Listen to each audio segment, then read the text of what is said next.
Thank you, everyone, for coming out tonight. To get started, I have a question for all of you. Has anyone in this room ever experienced a change in your life? Just anyone? I mean, you're all laughing, so I guess the answer is yes. You want to share stories? You want to turn this into group therapy? Okay. What change? What was a major change in your life? Aging. You bought a telescope, you retired, you got married, you got divorced, you got children. Yeah, big stuff, right? Big stuff. These big changes that totally changed the direction of your life. Did you see it coming? If you saw it coming, did you see it coming like 9 months before that? Now think about it. Think about a life-changing event. Think about something that totally altered the trajectory of your life. Did you know it was coming that day? Or that week? Did you know a month before? Think about it. Think of how different your life is because of that one moment, and you didn't even see it coming. What about slow change? Do you feel like you're a different person than you were, say, 10 years ago? Yeah. Do you feel like you're a different person than you were 100 years ago? Hope so.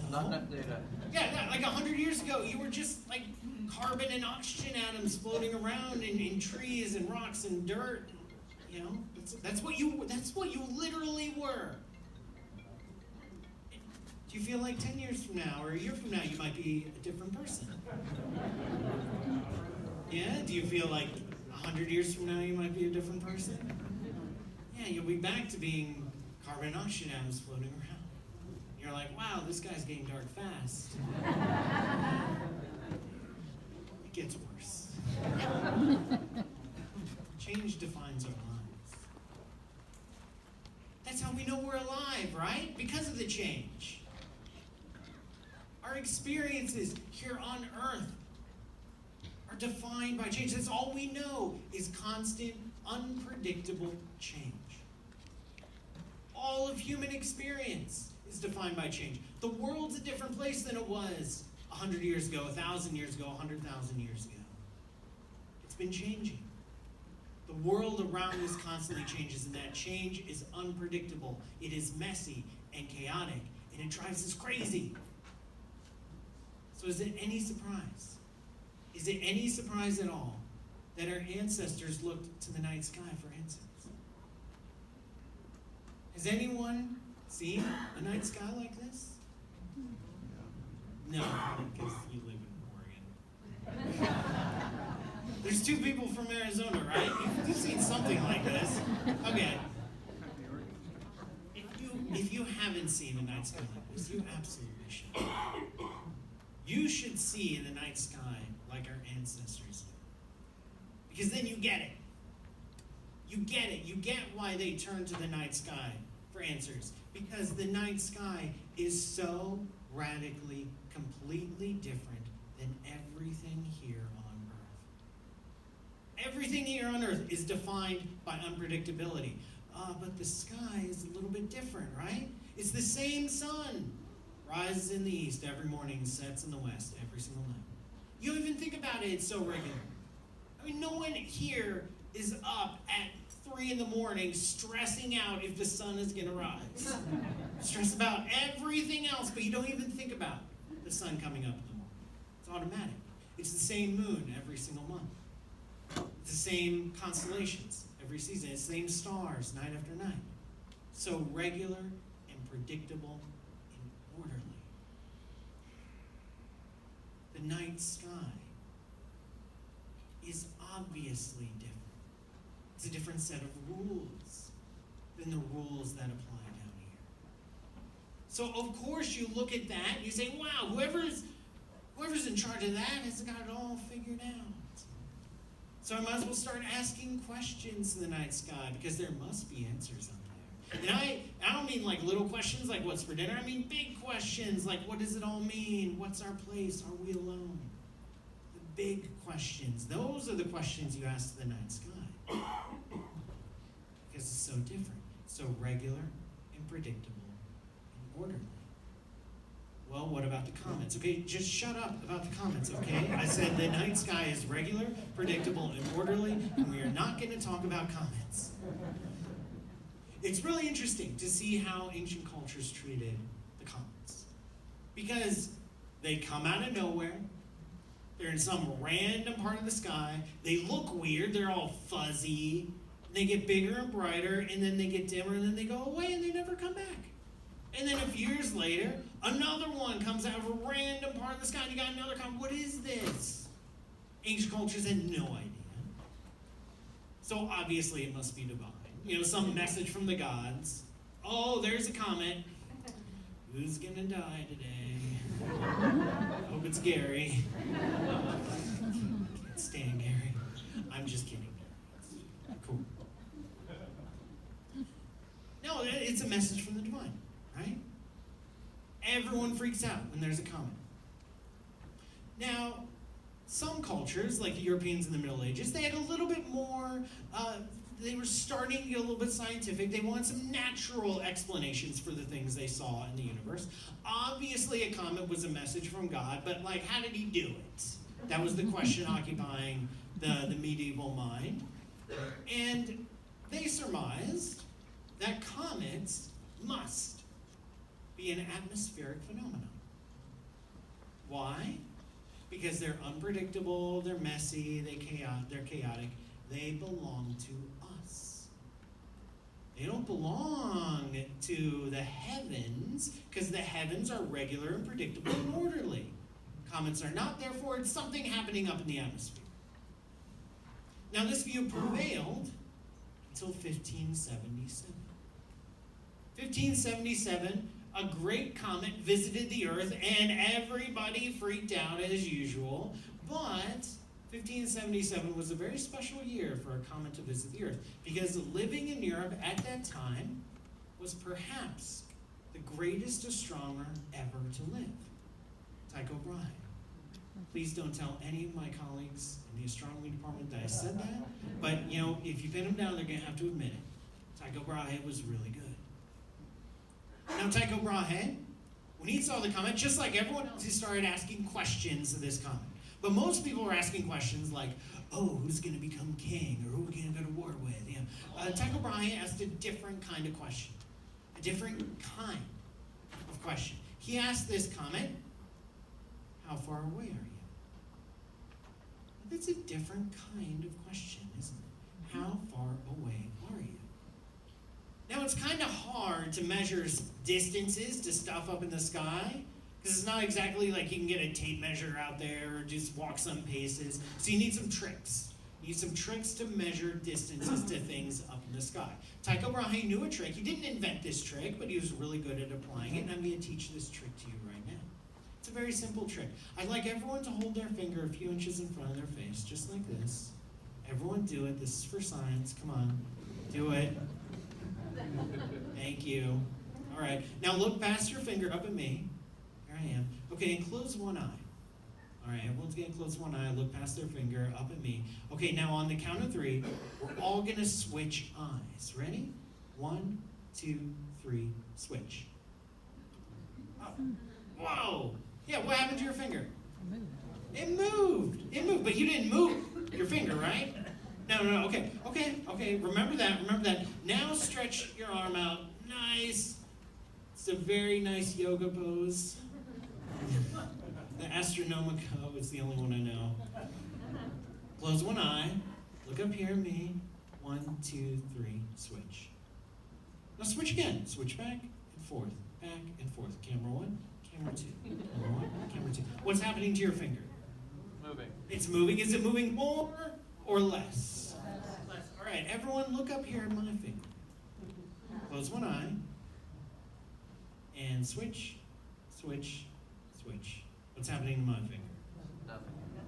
Up front here, is my finger moving? Tiny bit. Way in the back, is my finger moving? Nope. Nope. All right, what have you learned? Perspective. Perspective. Yeah, this is a thing called parallax. Check this out. The farther away something is, the less it wiggles when you change vantage points. And you can use this to calculate a distance, because you know the distance between your eyes. You can measure the angle of the wiggle. You can build a triangle. And you can do a little bit of trigonometry that you all forgot in high school. And from there, you can calculate the length of that triangle. You can calculate a distance. Ta-da! You're all basically astronomers now. That's it. That's it. It's a method of calculating distance. Tycho Brahe used this to measure the distance to the Great Comet of 1577. Now, he knew it was going to be far away, so he knew it was going to be a very tiny wiggle, and he knew that he needed a big triangle. A triangle with the base at his eyes wasn't going to be big enough. So instead, he was at an observatory in Copenhagen, and he had a buddy at an observatory in Prague, a few hundred miles away.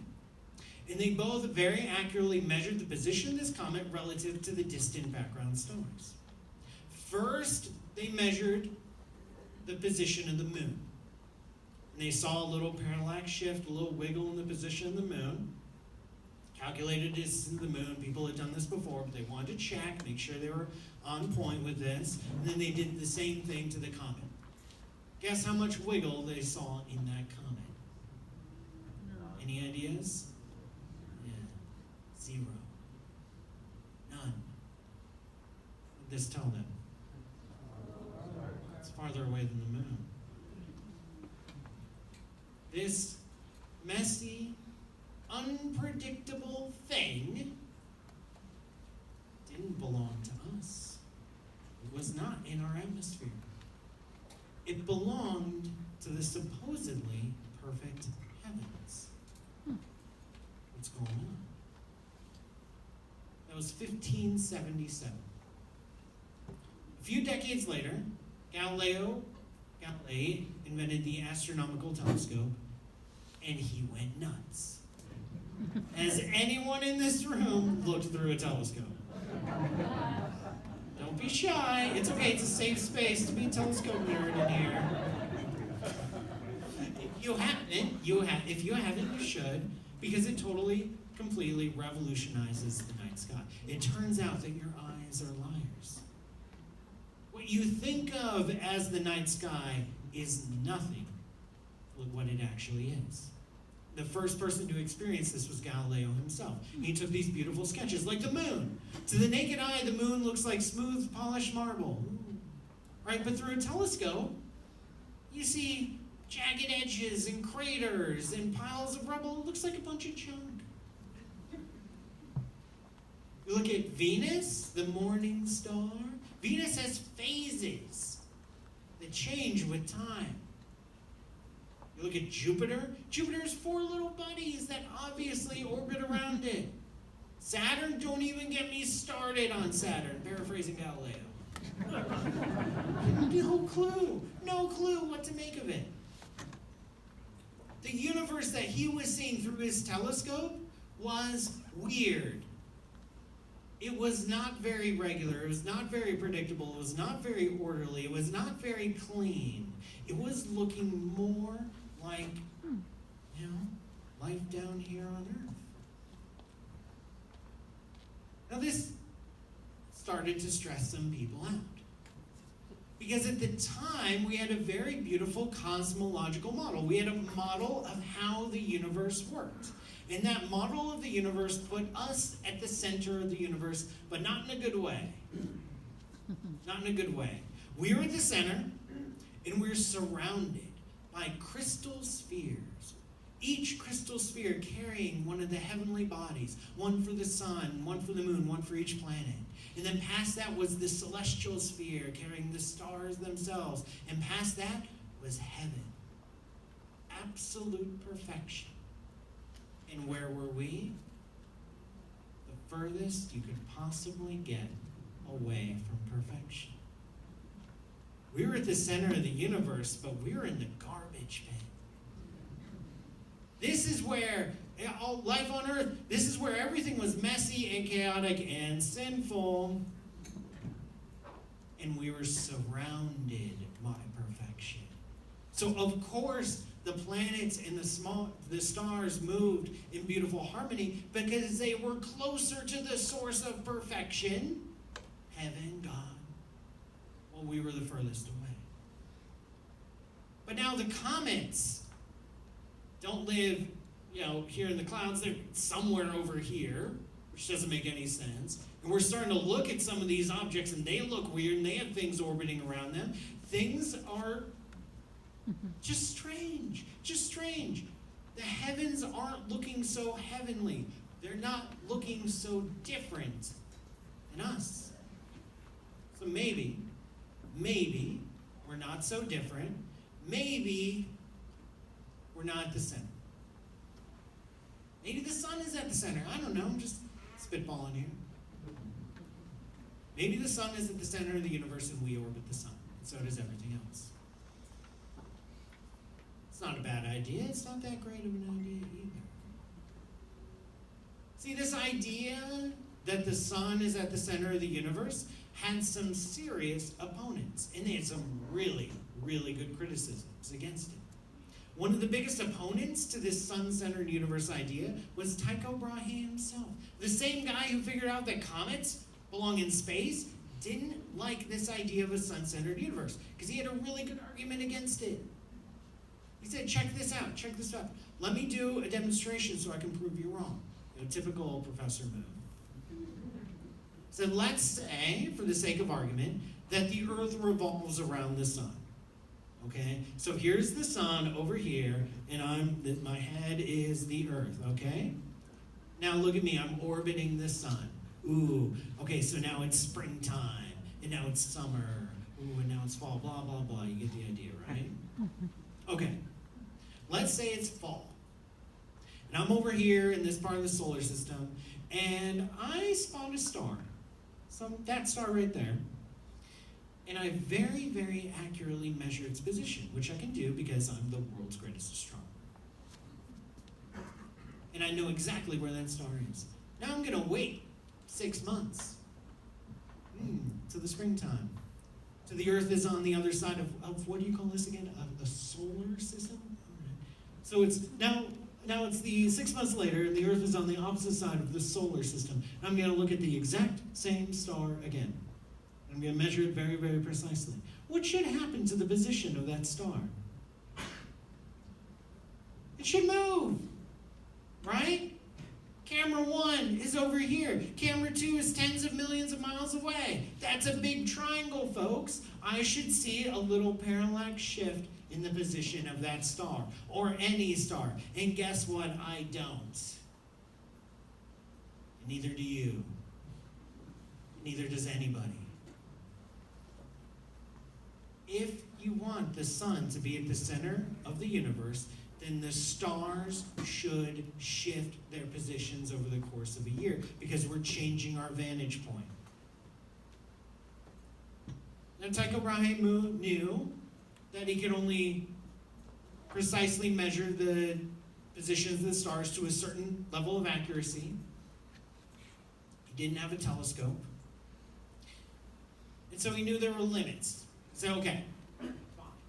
If you want the sun to be at the center of the universe, then the nearest star has to be, are you ready for this? Has to be at least 700 times further away than Saturn.